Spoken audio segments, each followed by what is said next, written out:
Chase Snider here at the Greene County Courthouse, where today, Christian Kirk, a Kickapoo senior, had a 9-to-5 job, literally. Judge Courtinier heard testimony from Kirk's attorneys as well as the Missouri State High School Activities Association regarding Kirk's eligibility. It was a full day in court today, starting around 9:30 a.m. and wrapping up just after 5, Christian getting a chance to put things in his own words on the stand before Judge Courtinier, who ruled against a temporary restraining order before the holiday.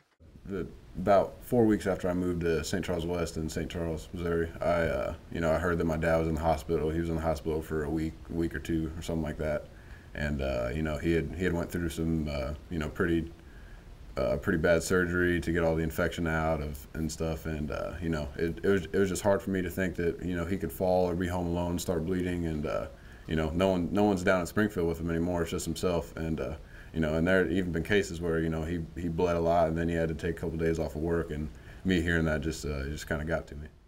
Christian's mother and father, Karen and Joe, also took the stand today. Karen talking about how MSHSAA assured her there was nothing she needed to do on her part, and Joe talking about his condition and how Christian provided assistance. Kirk spoke with us after today's hearing about what it felt like to be able to talk on his own behalf on the stand. I felt really good, especially through my appeals board and my board of directors, I guess, for MSHSAA, and I didn't really get to talk much. And well, I did, but they didn't ask me as much questions, and I kind of got to clarify everything today and tell them my side and tell them how I think about the whole thing. And I think I did a pretty good job through it. We also heard from one of Kirk's attorneys, David Vaughn, about today's hearing.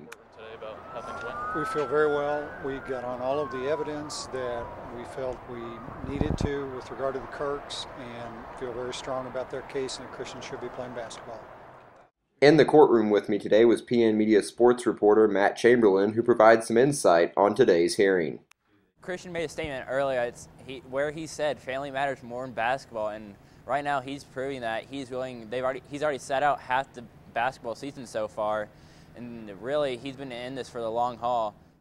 And Matt finally talked to us a little bit about MSHSAA really wanting to push the point today that the Kirks set up in that hearing in Columbia, that they were trying to downplay this or keep it quiet, the move that is. Christian telling us on the stand that was to try to keep some of the newspapers and the media from hounding him in the middle of such a family issue. Now then, St. Charles West coaching staff and administration knew about this. Kickapoo administration knew about this.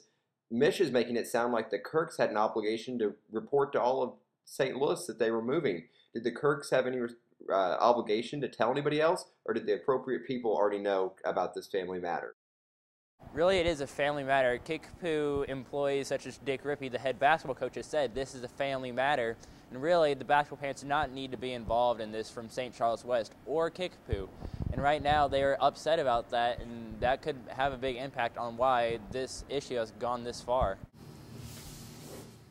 Kirk's attorneys tell us that it could be a week before the judge issues a ruling on his case. That would mean Christian would be ineligible for Friday night's game in West Plains, back to Coach Kirk on the bench for the Chiefs, but of course the Kickapoo fans always advocating.